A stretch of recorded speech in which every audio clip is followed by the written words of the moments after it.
Bonjour à tous. Merci aux chantres de nous avoir fait chanter.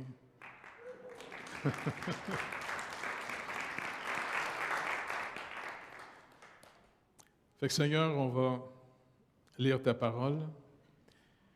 Et comme tu l'as promis, tu dis, après avoir vaincu la mort pour nous, d'avoir mis à notre compte ta propre justice afin qu'on puisse entrer dans ta présence, la présence de ton Père.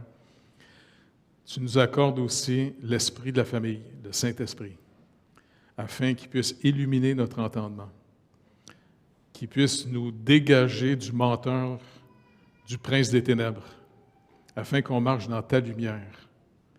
Fait que Seigneur, merci de nous bénir par ta parole, Saint-Esprit de Dieu. Amen. 1 Corinthiens, Romains 12. Hébreux 12, excusez. Trop de café à matin. L'auteur, après le chapitre 11, nous ayant parlé de toute cette nuée de témoins, de gens qui ont vraiment cru et marché avec Dieu. Et si on comprend bien le résumé, finalement, pourquoi il a tout présenté ces gens, il les a présentés montrant que leur foi n'était pas juste un sentiment. Ce n'était pas juste de l'orthodoxie dans leur tête. Ils ont marché avec le Seigneur. Et ça, c'est vraiment, écoutez, ce que l'auteur insiste le plus. Si vous voulez voir votre foi, regardez ce que vous faites. N'oubliez pas, il parle à un peuple qui sont remplis de la parole de Dieu. C'est le peuple des Juifs. Et beaucoup vivent comme des païens. Ils sont infidèles envers Dieu, inévitablement infidèles aussi dans leurs relations humaines, les uns avec les autres. Il y a plein de voleurs, de menteurs là-dedans, même parmi ceux qui représentaient officiellement Dieu dans le temple. Vous vous rappelez quand Jésus est rentré finalement de le lieu qui avait été réservé dans la construction du temple, qui était pour les nations. Eh bien, le Sanhédrin puis le groupe qui était là en avait fait finalement une caverne de voleurs. Ils exploitaient même le peuple parce qu'il fallait payer finalement avec l'argent du temple. C'était une gang de pourris. Mais le problème, quand tu es pourri, si tu ne vois pas que tu es pourri, bien, tu restes pourri. Puis tu te décomposes à mesure que tu marches. Tandis que quand la lumière de Dieu nous frappe, on voit qu'on est pourri et sa lumière nous purifie. Parce que ça désamorce le droit d'être pourri. N'oubliez pas, quand on fait le mal, là, bien, c'est qu'on s'est donné le droit de le faire. Pensez pas? Ça vous est déjà arrivé? Dites-le pas. Faites semblant que vous êtes parfait. Et c'est pour ça, finalement, que l'auteur nous montre que tous ces gens qu'il a mentionnés n'étaient pas nécessairement des gens meilleurs que les autres par nature. C'est des gens qui ont connu le Seigneur et qui ont marché avec lui dans les œuvres que Dieu avait préparées pour eux. Et puis, il y en a beaucoup d'entre eux, finalement, c'était un acte de foi incroyable. Pensez à un gars marié, il fait partie d'une dynastie à Ur, dans un pays loin, finalement, bien organisé, et qu'un jour, Dieu l'appelle à s'en aller dans un pays qu'il ne connaît pas du tout. Il s'en va vivre, il ne sait même pas où il s'en va vivre. Et il a vécu pour le restant de ses jours comme un voyageur et un étranger. Mais il a cru. Parce qu'il a cru, il a bougé de chez eux. Il n'est pas resté dans le faux confort et la fausse sécurité qu'offre le monde. Marcher avec Dieu en apparence, des fois, ça nous désorganise. Je pense, je ne sais pas, un autre là, qui est vraiment sympathique. Connaissez l'histoire de Gédéon? C'est le fun, quand vous allez dans les hôtels, il y a même des Bibles Gédéon. Même les Beatles ont chanté les Bibles de Gédéon. Gideon Bible. Et puis, finalement, vous vous rappelez quand Gédéon, finalement, son pays était envahi par une multitude de peuples nomades qui s'en venaient prendre, piller son pays. Et lui, la nuit, il était chercher un peu des provisions. Et c'est là que le Seigneur, finalement, le visite par l'ange de l'Éternel. Et il lui demande d'aller de l'avant. Et c'est quand même intéressant parce que Gédéon est assez honnête avec le Seigneur. Écoute, je fais partie de la plus petite famille, de la plus petite tribu. Je suis un petit pout de rien. Puis l'autre dit, non, vas-y, vaillant guerrier. Comment? Et puis, écoutez, le gars, il a quand même réussi à ramasser une armée de 30 quelques mille personnes. C'est pas n'importe quoi. Vous connaissez du monde qui est capable de ramasser du monde de même dans un pays, en plus, qui est envahi, détruit, démoralisé. Et là, le Seigneur dit, non, non, t'es trop nombreux. Non, non, même l'armée que j'ai ramassée, c'est même pas comparable à l'armée qui nous a envahis. Non, non, non, non. Je vais te montrer qui tu vas prendre. Amène-les boire. Ceux qui vont boire avec leurs mains, c'est eux autres que tu vas prendre à la maison. Il a dit, OK, les gars, venez-vous-en, venez boire. Rappelez-vous comment vos mains vous ont appris à boire. Hein? Et sur toute la gang, il y en a juste 300. Toutes les autres sont obligées de s'en aller. Et surtout qu'une petite armée de 300. Mais Seigneur, pourquoi? Parce que le peuple a besoin de voir que ce n'est pas par ta puissance personnelle que tu peux être délivré. Je veux leur montrer que je suis au milieu de vous. Bon, OK. Et c'est comme ça qu'il y a eu des victoires incroyables. Donc, ces gens-là, en marchant avec Dieu, est-ce que vous remarquez que Dieu s'est glorifié par ces gens-là? Il a montré qu'il nous aime pour vrai. Il a montré que ceux qui vont lui faire confiance vont être sauvés. Dieu va tout pourvoir, et même face surtout à notre dernier ennemi, qui est la mort. Tu sais, c'est quand même bizarre, hein? On vit tous en fonction qu'on va mourir. C'est un peu déprimant, ça, des fois, si tu n'as pas d'espérance. Moi, je me rappelle quand j'étais petit à l'école, je me disais, pourquoi je vais à l'école, moi, là? Mon père me disait, non, c'est pour trouver une bonne job. Mais père, une bonne job, ça donne quoi? C'est juste pour acheter des bébelles. Puis après ça, il faut mourir. Puis une de mes premières jobs, je travaillais à l'hôpital du Sacré-Cœur. Puis j'amenais je travaillais dans les diètes, là, qu'ils appelaient. Puis j'amenais finalement les chariots, ces étages. Puis je me disais, hey, moi, je travaille au terminus de la vie humaine. Puis là, quand je me promenais avec les chariots, régulièrement, j'entendais des vieux attachés dans des lits qui criaient « Tiga, Tiga, viens me détacher! » Je faisais semblant que j'écoutais personne. Hey, je me dis, c'est comme ça que je vais finir, moi, là? C'est ça, la vie, finir ici, attaché dans un lit, à chier dans ton lit, puis attendre que quelqu'un vienne te nettoyer?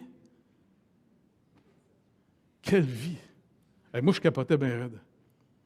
Et c'est pour ça qu'à un moment donné, j'avais entendu parler de Dieu, comme tout le monde. À l'époque, c'était à la mode. Aujourd'hui, on est dans une nouvelle secte, la secte des athées. Mais à l'époque, on était dans une autre secte. Je me dis, mais comment je peux savoir si c'est vrai, tout ça?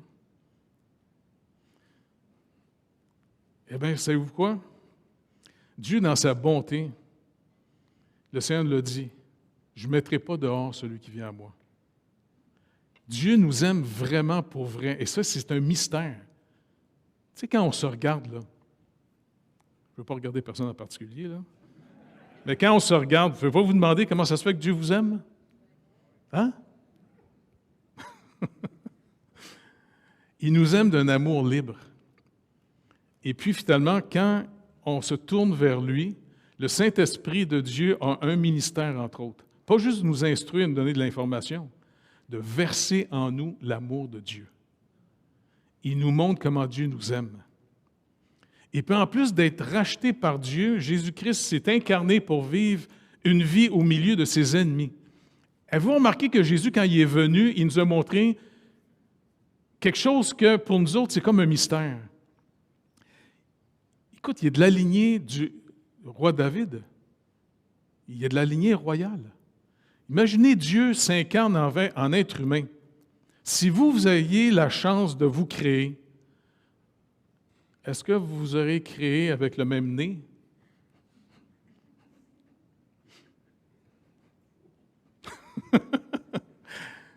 Écoute, une des compagnies qui fait le plus d'argent, c'est l'esthétique, pas vrai?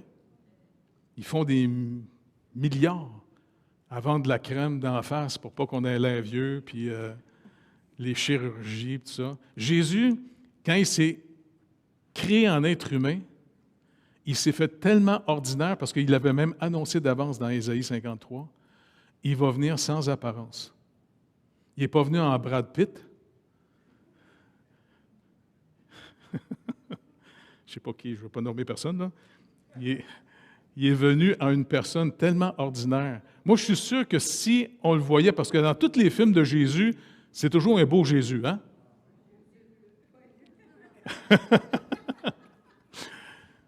Et puis, finalement, en plus, plutôt que de naître dans un palais royal, il va naître finalement quasiment dans une petite grotte, dans une place quasiment, puis son premier lit, c'est une mangeoire d'animaux où est-ce que son père a enlevé finalement le stock, il a dû mettre la paille, puis mettre un petit linge, mettre son petit bébé là-dessus, tu sais. Moi, je le trouve trippant, le Seigneur. Il est né, puis il nous a montré une vie sans la honte. Nous, on essaie tous d'être quelqu'un. Et ça, c'est l'esprit du monde. Le malin, c'est un déguisé. Moi, je suis sûr qu'il est laid puis il est gêné d'être laid, le malin. Parce qu'avec le temps, il a dû manger des claques sur le museau, pas à peu près, tu sais. Mais quand le Seigneur Jésus-Christ, Dieu lui-même, s'est incarné en être humain, il est venu dans notre monde tellement normal, tellement... Écoutez, quelqu'un de normal dans un monde pas normal, bien souvent, c'est la norme de la majorité qui semble dire « voici la normalité ». Fait que Jésus avait l'air pas normal, lui, le normal. Et vous vous rappelez, les pharisiens étaient choqués de voir Jésus. Est-ce que vous vous rappelez comment ils le qualifiaient? Comment? Nazaréen, d'abord, les gens qui restaient dans le nord du pays étaient méprisés par ceux qui restaient dans la région de Jérusalem. Tu sais, c'était comme des paysans, puis tout ça. Mais comment ils le qualifiaient aussi? Fils de charpentier, OK, oui, comment? C'était un glouton puis un buveur. Jésus mangeait normalement, puis il devait prendre du vin une fois de temps en temps, sans se saouler. Puis les pharisiens, eux autres, c'était des clowns religieux. Des grands bouffons. Ils exagéraient tout pour impressionner les gens. Même quand ils priaient au coin des rues, bien fort pour se faire remarquer. Finalement, c'était même pas Dieu qui priait, ils cherchaient la popularité. Ils cherchaient à vaincre leur honte naturelle par le succès, mais le genre de succès que ces gens-là veulent avoir, c'est toujours un succès contre l'autre, pour se comparer toujours contre l'autre. Et le Seigneur, lui, est venu, et il a même appris toujours la leçon à ses propres disciples, parce que même ses disciples eux-mêmes, avec Jésus, quand ils marchaient avec lui, vous vous rappelez quelle était la plus grande conversation qu'ils avaient souvent ensemble? Qui est le plus grand? Puis je suis sûr que le Seigneur faisait tout pour stimuler leur niaiserie, pour montrer à quel point ils sont niaiseux. C'est encourageant de savoir que les apôtres étaient niaiseux comme nous autres. Moi, ça m'encourage, en tout cas. Pas vrai? Il choisissait toujours 3 de ses disciples pour faire ses plus grands miracles. Je suis sûr que ça devait faire de la jalousie avec les autres. Je ne sais pas, Matthieu, Jude, puis les autres devaient dire toujours Pierre, Jean-Jacques. C'est pour ça qu'on a toujours notre expression au Québec, Pierre, Jean-Jacques.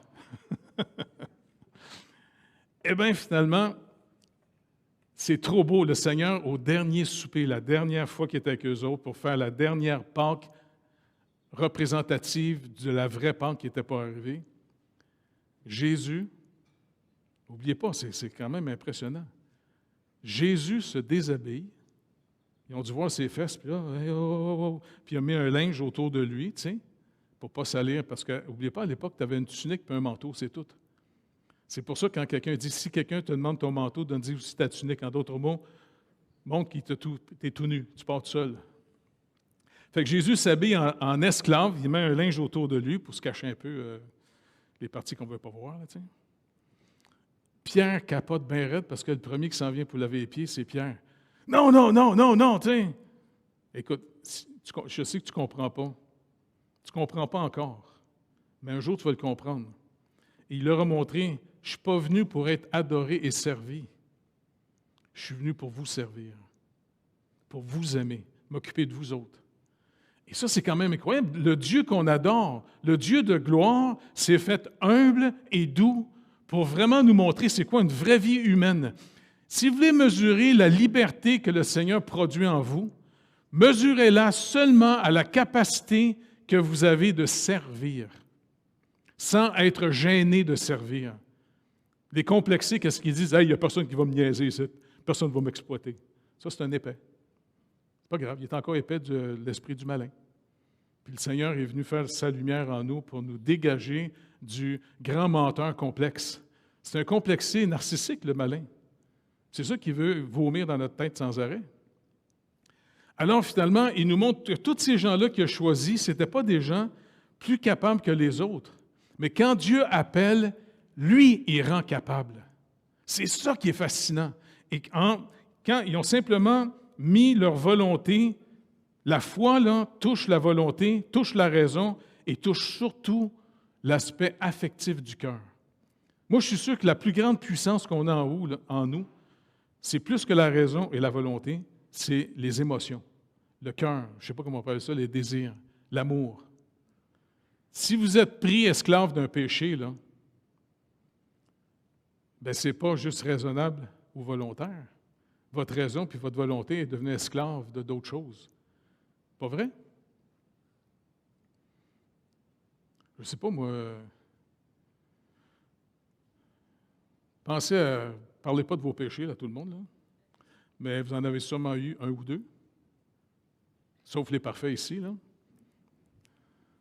Mais chacun de nous autres, c'est le côté affectif.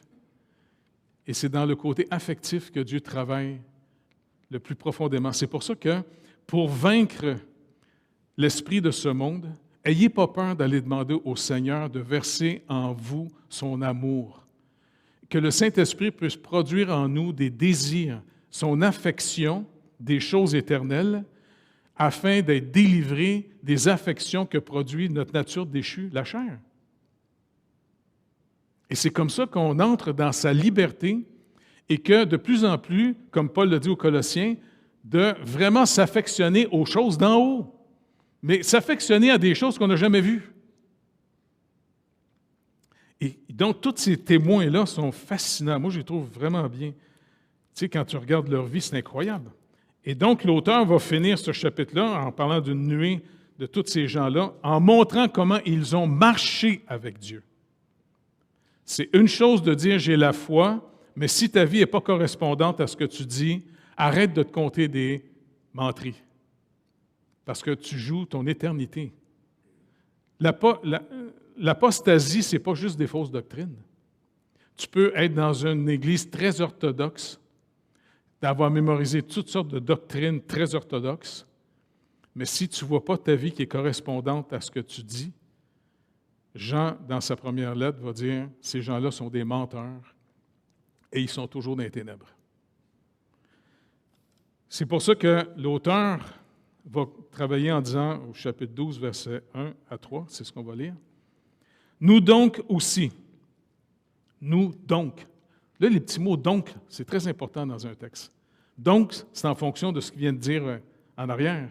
« Nous donc aussi », comme tous ceux que je vous ai mentionnés auparavant, de Abel jusqu'au dernier ici. « Nous donc aussi, puisque nous sommes environnés d'une si grande nuée de témoins. » Ces gens-là nous ont vraiment manifesté que Dieu est vivant.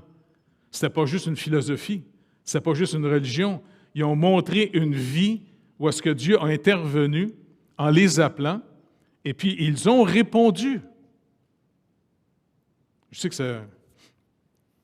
Écoutez, faites attention à ce que vous décidez. Si vous décidez ce que la parole dit, vous pouvez vous renier vous-même en décidant ce que Dieu dit des choses. Et c'est comme ça que vous allez découvrir la vérité biblique. N'oubliez pas, le Seigneur l'a dit. Si quelqu'un, quand il a vu la foule arriver, il dit « Si quelqu'un veut me suivre », vous vous rappelez qu'est-ce qu'il dit?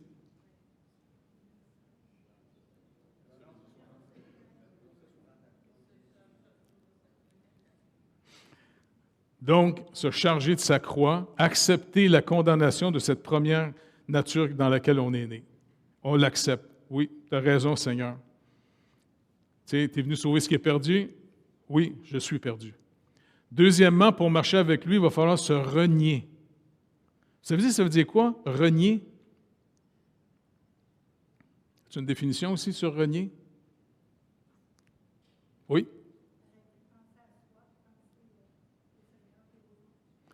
Oui, ça commence d'arrêter de penser à soi, puis de penser au Seigneur, c'est vrai. Et se renier, ça veut dire se dire à soi, face à nos propres opinions, non. Et de dire au Seigneur, oui. Et souvent, n'ayez pas peur, essayez pas d'être en harmonie. Tu sais, il y en a qui essaient d'être, je ne sais pas moi, d'avoir le sentiment en disant, il faut que je sois honnête, il faut que ça soit du cœur. Laissez le cœur, notre cœur est pourri, jetez ça aux poubelles, OK? Décidez contre vous-même de marcher avec le Seigneur.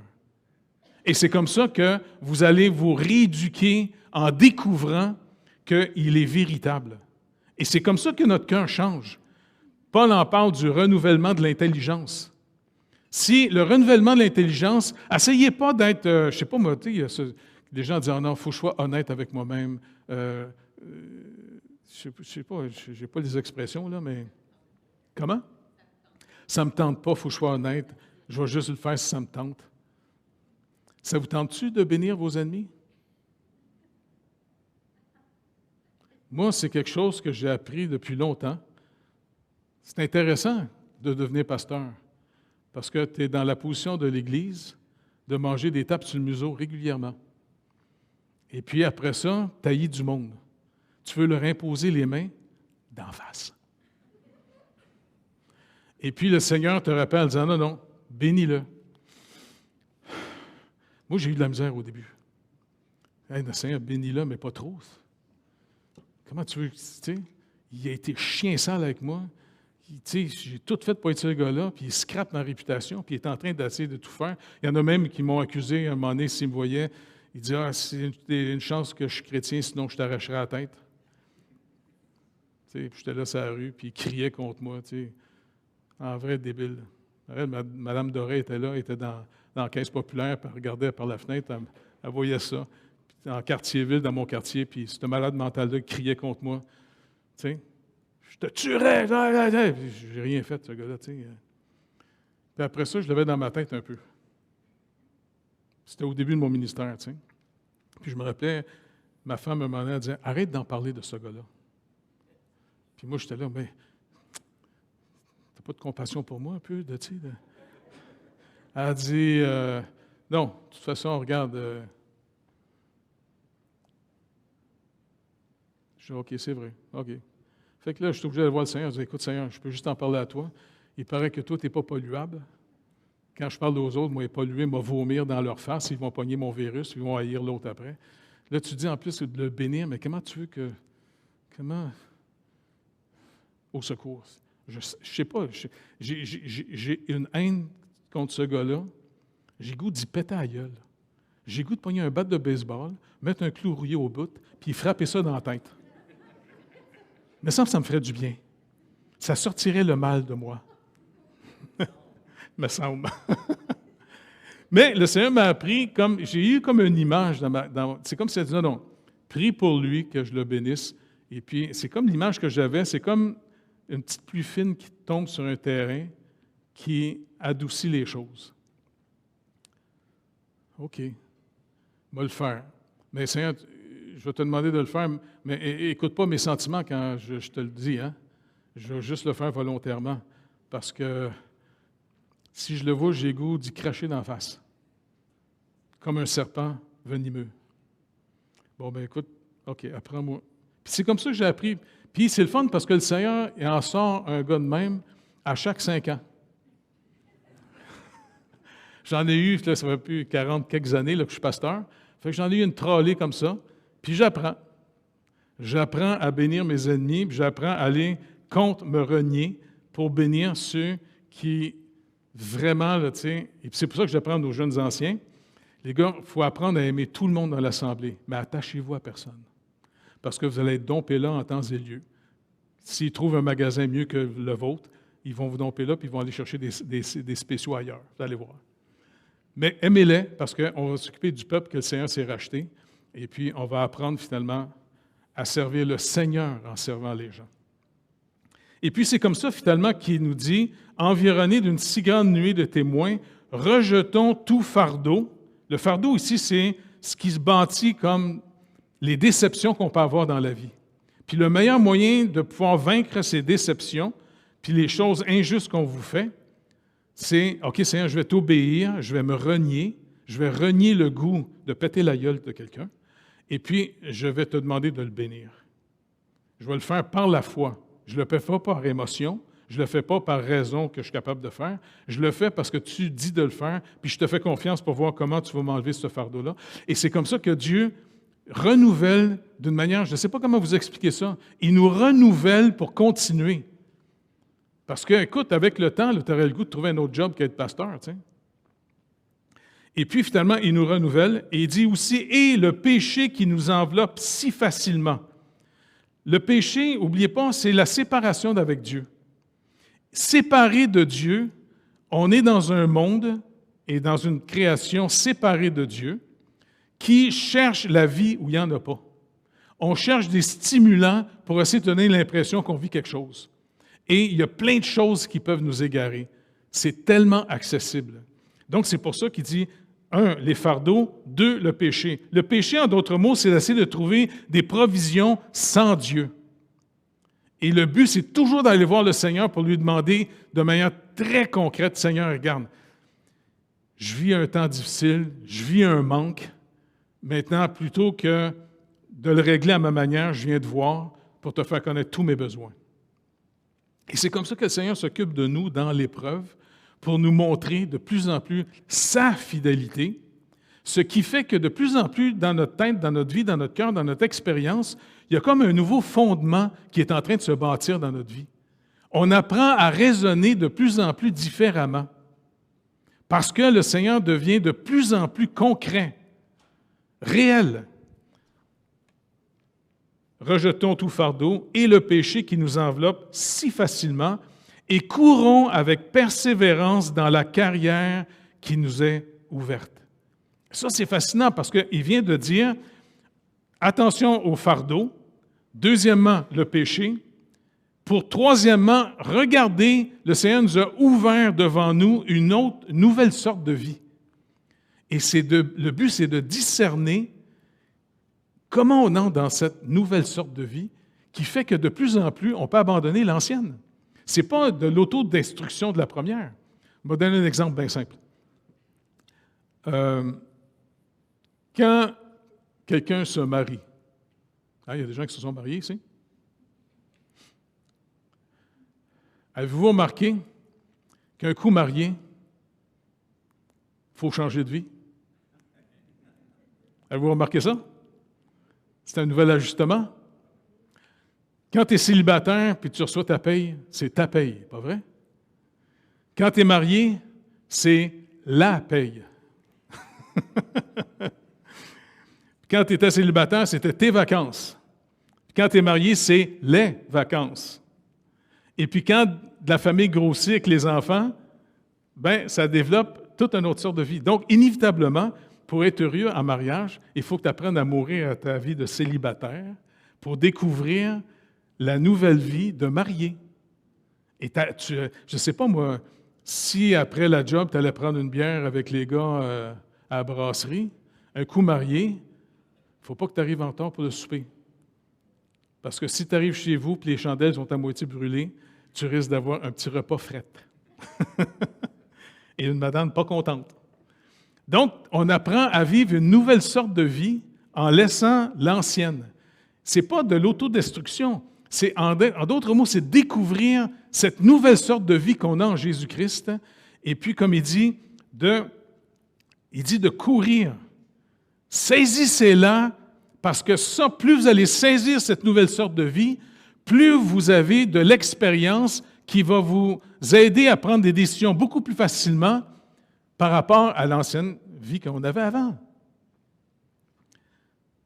Si le Seigneur dit qu'il va s'occuper lui-même de nous, est-ce que vous réalisez qui a décidé de s'occuper lui-même de nous?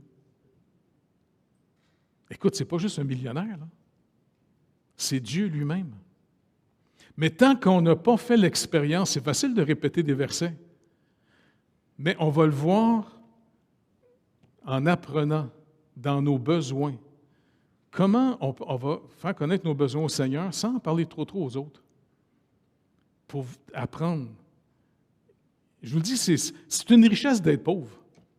Je sais que ça a l'air bizarre à dire, là. Moi, j'ai commencé ma vie d'adulte pauvre. Vraiment très pauvre. Puis c'est pas grave, le Seigneur a pourvu parce qu'à un moment donné, il fallait que je me trouve un appartement, que je parte de chez mes parents, là, tu sais. Parce qu'il n'était pas d'accord que, entre autres ma mère à l'époque, n'était pas d'accord que j'étais devenu chrétien. T'sais.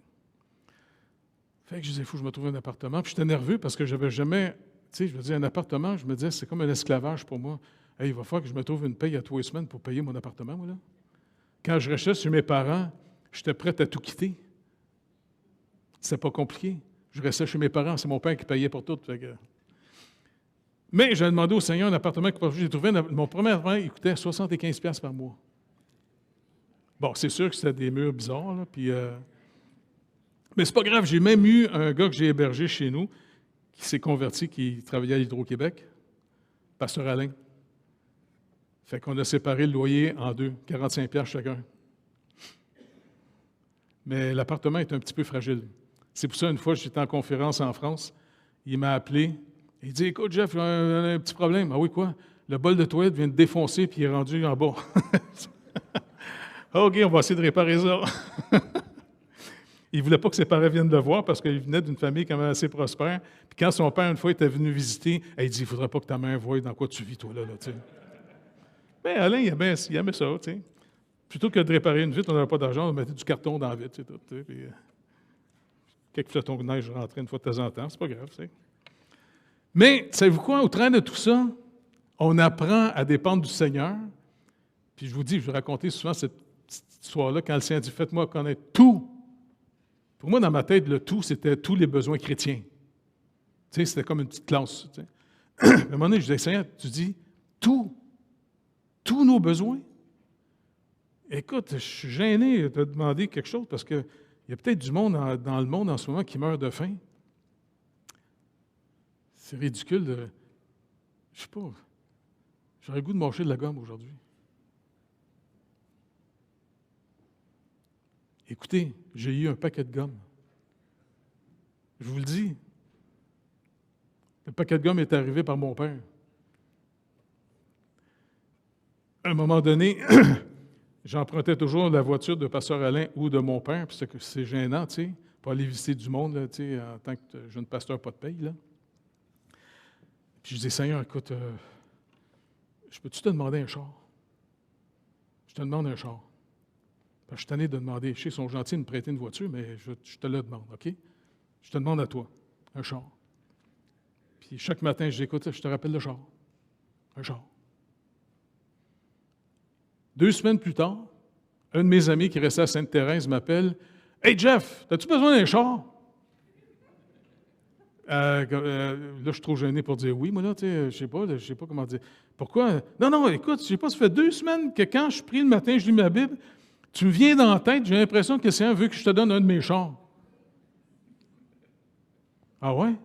Oui, je veux juste savoir, écoute, réponds à ma question.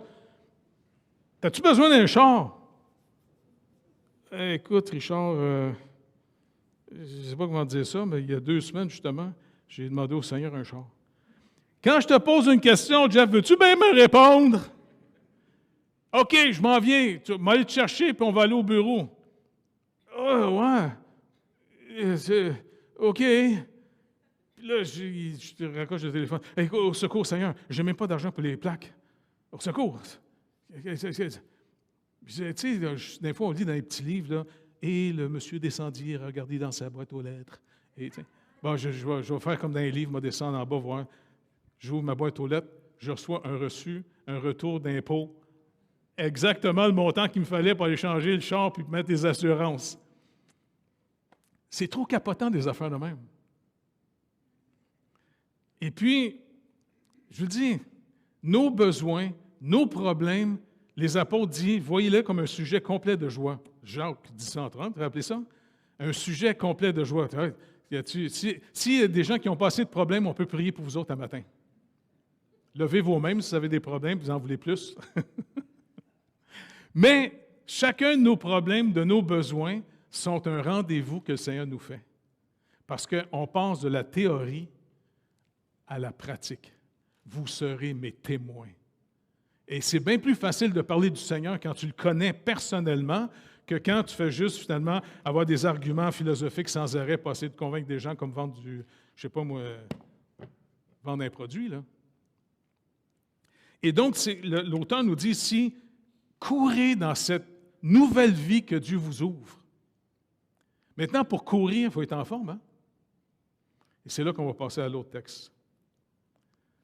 Parce qu'il dit, on court dans l'ouverture, il dit, c'est-à-dire versets 2 et 3, c'est vrai, excuse.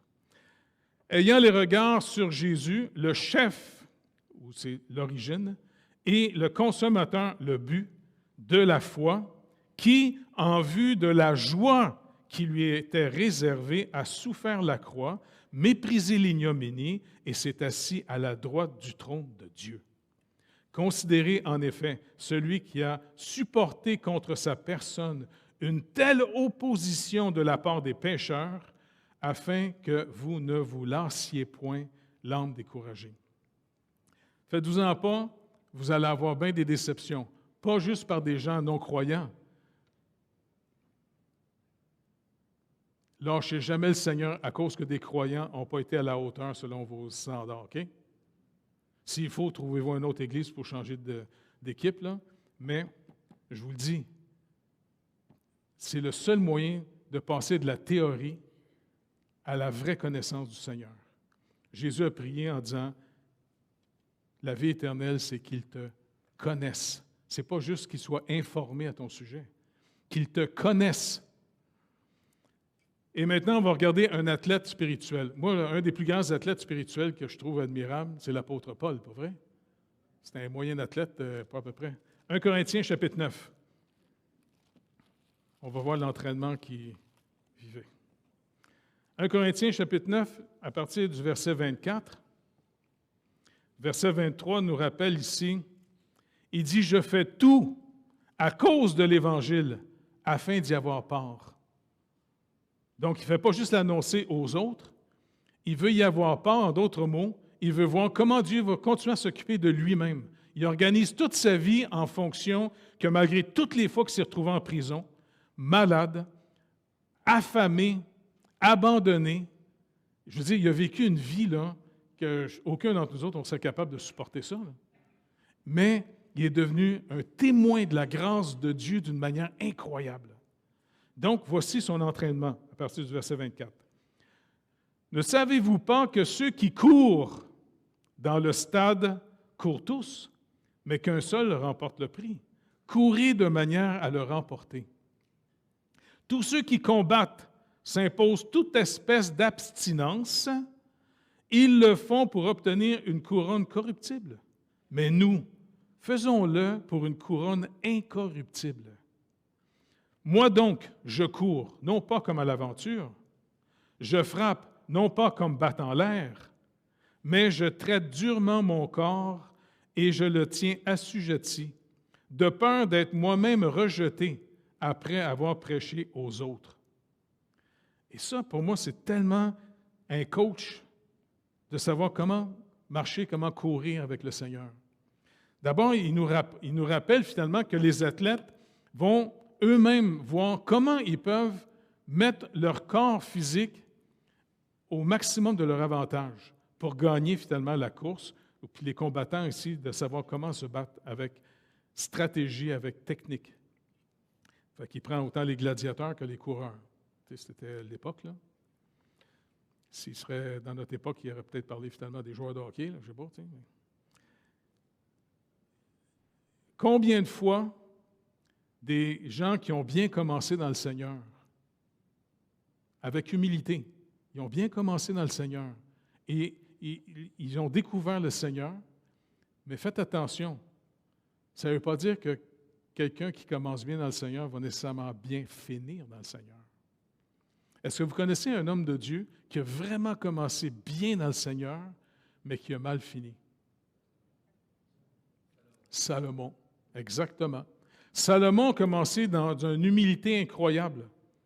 Quand Dieu l'a visité en songe, il a demandé « Qu'est-ce que tu veux que je te donne? » Il dit « C'est lui qui va régner sur le peuple. » Mais il dit « Attends, qui est suffisant pour régner sur un peuple aussi important? » Ça, c'est le peuple qui va déterminer tout le sort de l'humanité.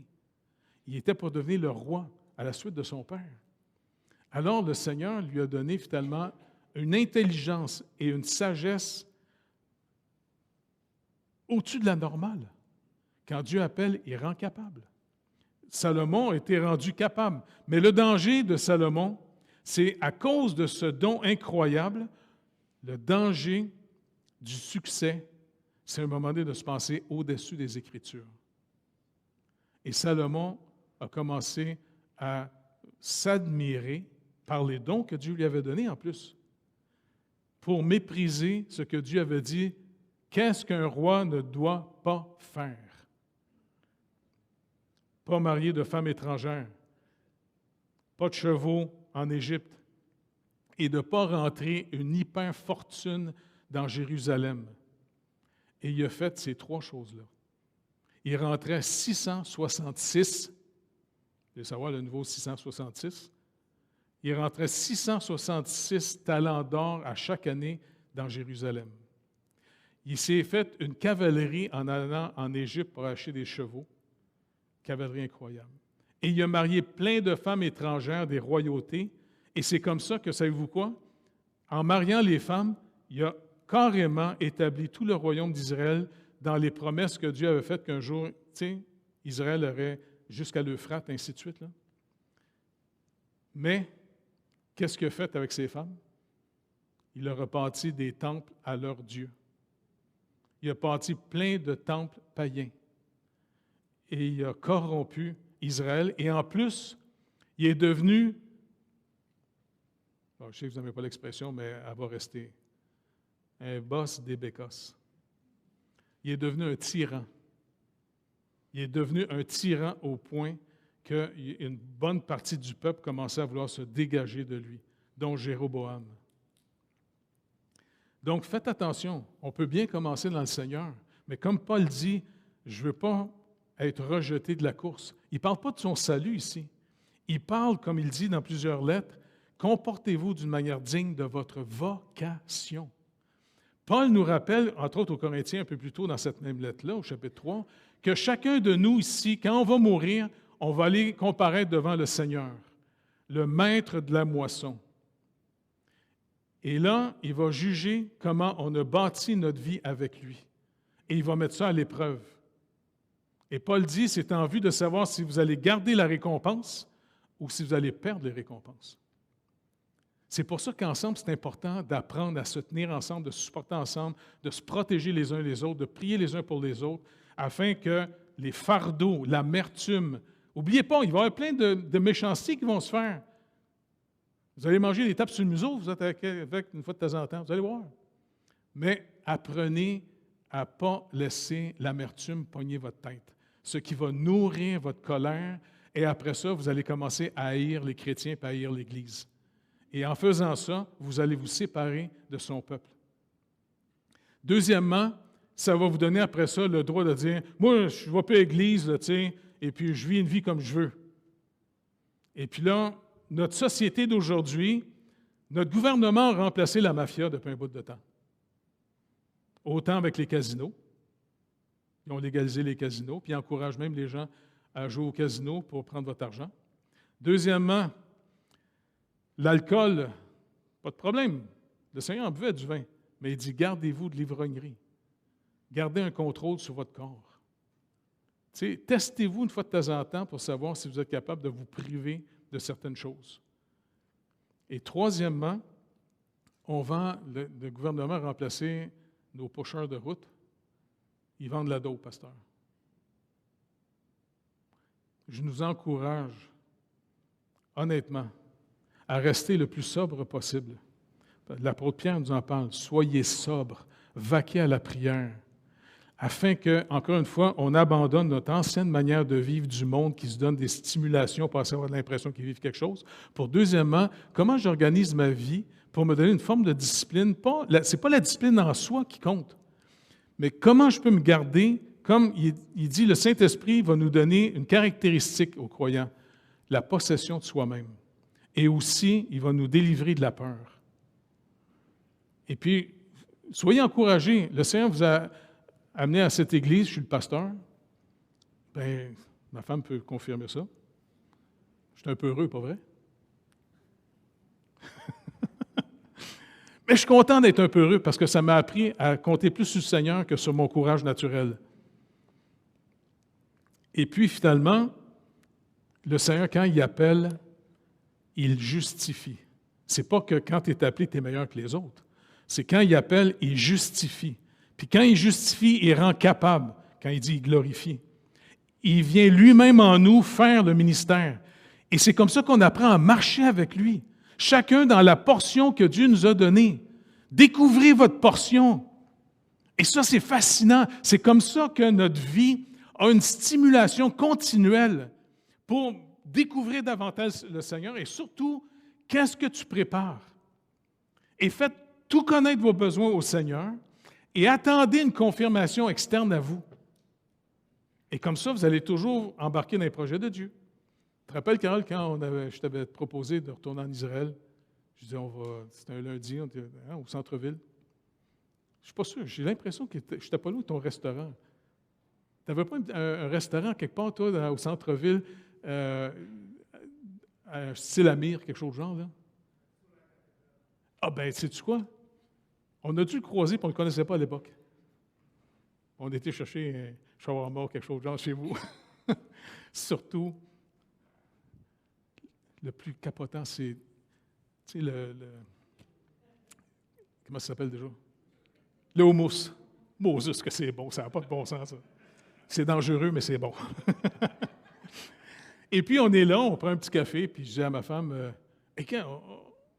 on va voir si on ne peut pas avoir un mois de congé pour aller en Israël. Elle dit, ah ouais, tu sais. Oui, parce que, tu sais, on avait été invités par des gens pour faire une petite tournée. Tu te rappelles, Rosaire, vous étiez venus le premier voyage, là? Fait que je dis, regarde, on n'a pas eu le temps de visiter grand-chose parce que le monsieur, il nous faisait bouger sans arrêt. Puis ça a été le fun de s'asseoir un peu une journée devant le lac de Galilée pour essayer de réfléchir qu'est-ce qui s'est passé ici, puis le Seigneur, blabla. T'sais.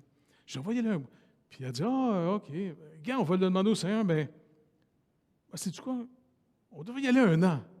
Jeffrey, t'exagères tout le temps, je le sais. Non, mais c'est pas grave. Moi, je vais beau exagérer. On va demander au Seigneur. C'est lui qui va décider. Parce que de toute façon, c'est lui qu'il faut qu'il paye. Fait qu'on a prié. Je sais quoi, Seigneur, j'aimerais ça, on te le demande, on te le propose. Je sais que c'est 1 an, c'est pas n'importe quoi, mais on peut-tu y aller 1 an? Puis je ne sais même pas où est-ce que je vais rester, là, mais c'est pas grave. Puis qui va me remplacer dans l'Église, là, tu sais? Et puis, c'était le fun, parce que je dis, gars, on va demander au Seigneur un signe.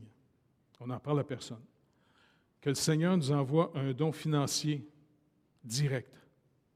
Tu sais, qui nous donne de l'argent d'un coup. En dedans de 2 semaines, ça va être le signe. Je n'ai jamais reçu de chèque, moi, là, de cadeau de même, tu sais. Fait que je regarde, c'est le fun, parce qu'on va voir. S'il dit oui, c'est lui qui va envoyer. Eh bien, il y a un monsieur et une madame qui ont eu à cœur de nous envoyer chacun 500 $, 1000 $. Je n'avais jamais reçu un chèque de 1000 $. Puis en plus, dans la petite lettre, c'est marqué, en passant, ce n'est pas pour le ministère, c'est pour toi. Tu peux acheter ce que tu veux, des livres. Ça, c'était dur de...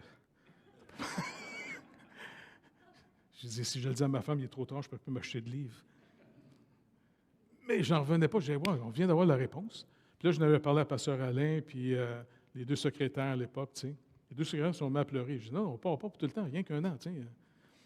Et puis, après ça, je téléphone à un de mes amis en Israël, Ben, tu te rappelles? Pouvez-vous nous trouver un appartement? On viendrait peut-être. Puis il dit, il y a une crise de logement en Israël parce qu'il y a des milliers de Juifs russes qui viennent. C'était dans les années 92, tu sais. J'ai dit, Ben, il n'y a pas de problème. Si tu n'en trouves pas, tu n'en trouves pas. C'est pas grave, regarde. Et puis, même pas une semaine ou 2 après, « Hey, on en a trouvé un à Tel Aviv, à Ramat Gan. » OK. On a été vivre 1 an là-bas. Puis même, tu te rappelles quand on avait manqué de l'argent à un moment donné? C'est le fun parce qu'un matin, je me dis, on va vivre une histoire comme dans un livre. Tu sais, je dis à Naomi le matin, je dis, bon, ben, regarde, même si on ne mange pas une journée, on ne meurt pas de faim. Il n'y a plus rien à manger, je n'ai plus une scène. On va demander au Seigneur qu'il puisse pourvoir au repas. OK? Tu te rappelles le monsieur qui nous a appelés à l'hôtel avec les pasteurs? Il nous appelle dans la journée. « Hey, on a appris que vous êtes en Israël. J'aimerais ça que tu rencontres les pasteurs. » OK.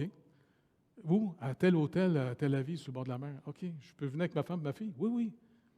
On t'invite à souper. OK. Fait qu'on est parti en marchant. Puis quand on est arrivé là-bas, on a mangé. C'est sûr que tu prends quelques petits pains, tu mets dans tes poches. Faut dire.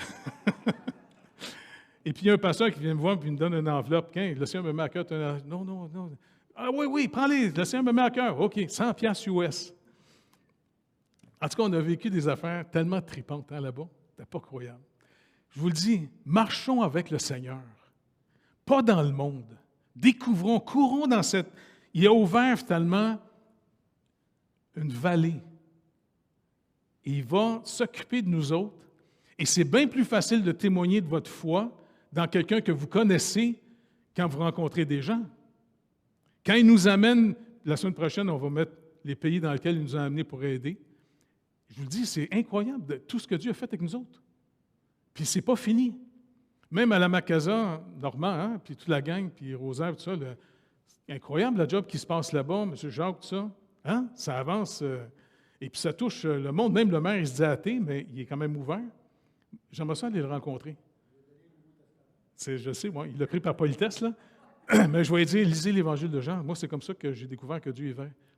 Puis je vais vraiment ça y parler en disant, parce que je sais que vous êtes pris, comme j'étais, moi, avec, dans la secte des athées.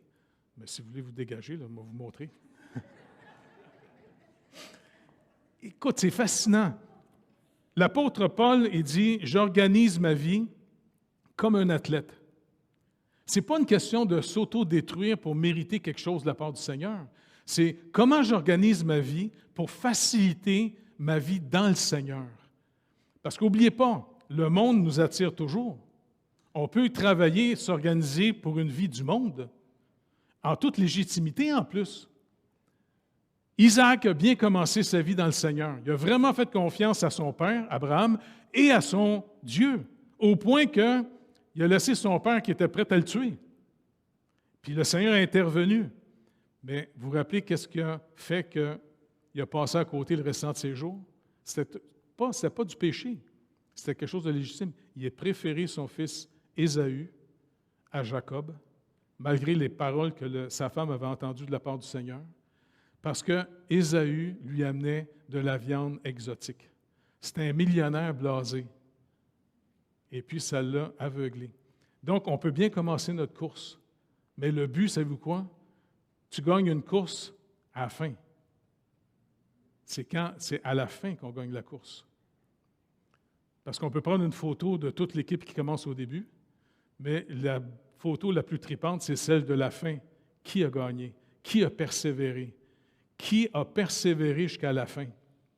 Et qui a défié le monde avec tout ce que le monde nous offre pour dire, laisse ton Dieu, viens-t'en que nous autres avec l'argent, viens-t'en que nous autres les loisirs, viens-t'en que nous autres avec les plaisirs du monde. Tu sais? Et puis, n'oubliez pas, il y a plein de philosophies qui encouragent aujourd'hui les gens à ne pas se discipliner moralement. Un gars comme Jung, qui était un disciple de Freud, bien lui, il a parti la théorie, arrêtez de vous... Comment il dit? Je ne sais pas c'est quoi l'ex... Comment? Oui, puis en plus, retiens-toi pas, exprimez-vous. Puis même, il y a Nietzsche avant lui qui avait parti l'idée, il dit, les chrétiens, c'est tous des frustrés parce qu'ils ne se donnent pas le droit finalement d'avoir des prostituées. Exprimez-vous. C'est pour ça que dans les années 60-70, il y a une nouvelle expression, ça s'est popularisé. Don't make war, make love. Et là, on a supposément libéré la sexualité pour dégénérer, pas à peu près. Calvin, qu'on puisse connaître le Seigneur. Pas juste en entendre parler, puis en entendre parler, puis en entendre parler, puis lire des livres, puis lire des livres, puis lire des livres. Le connaître, ça c'est individuellement par rapport à chacun de vos défis, chacun de vos problèmes, chacun de vos besoins. C'est comme ça qu'on va le connaître et qu'on peut, après ça, parler comme un véritable témoin, pas juste des perroquets d'informations. Écoutez, on est le chandelier dans un monde de ténèbres. Que le Seigneur nous donne de marcher dans sa victoire. Il nous a rachetés, il nous aime, il veut s'occuper de nous autres. Fardeau, danger de l'amertume. Deuxièmement, le péché, vivre séparé de Dieu. Puis je ne veux pas forcer personne d'entrer dans les œuvres de manière coupable.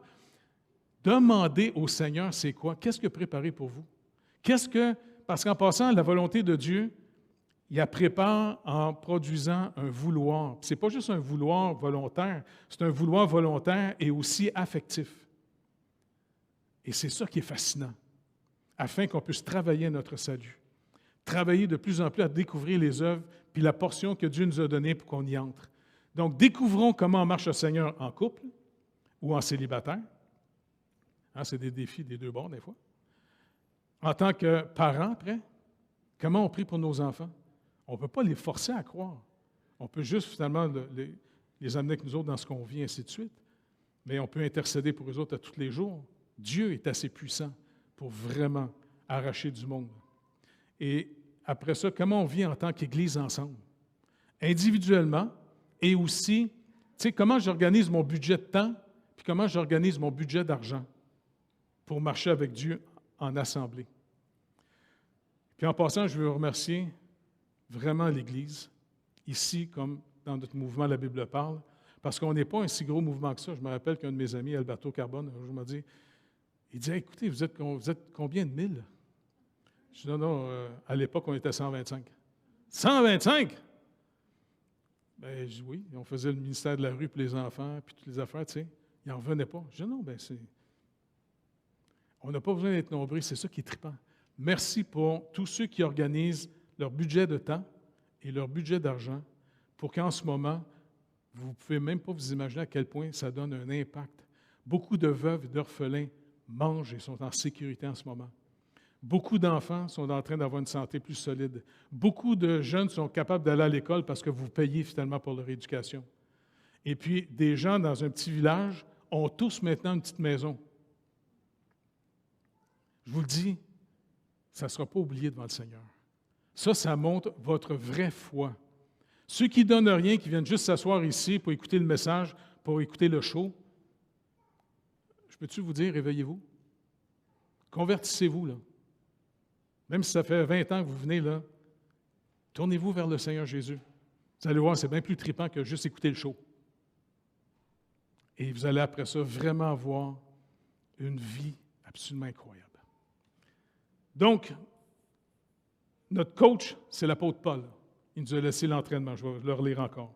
Ne savez-vous pas que ceux qui courent dans le stade courront dans la vallée qui nous a ouvert? Ils courent tous, mais comme qu'un seul remporte le prix. En d'autres mots, attendez pas aux autres. Vivez votre vie que vous allez rendre compte seul devant le Seigneur de votre vie. Comptez pas sur votre mari, votre femme, vos enfants, les parents, les amis. Tiens, vous allez tous rendre compte personnellement comment vous avez fait confiance au Seigneur. Petit pout, sois béni là-bas. Tous ceux qui combattent s'imposent toute espèce d'abstinence. C'est des abstinences volontaires. Comment être mieux disposé pour discerner la volonté de Dieu. Ils le font pour obtenir une couronne corruptible. Mais nous, faisons-la pour une couronne incorruptible. On est appelé à quelque chose d'incroyable.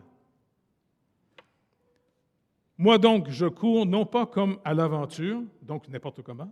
Je frappe non pas comme battant l'air, mais je traite durement mon corps et je le tiens assujetti, de peur d'être moi-même rejeté après avoir prêché aux autres.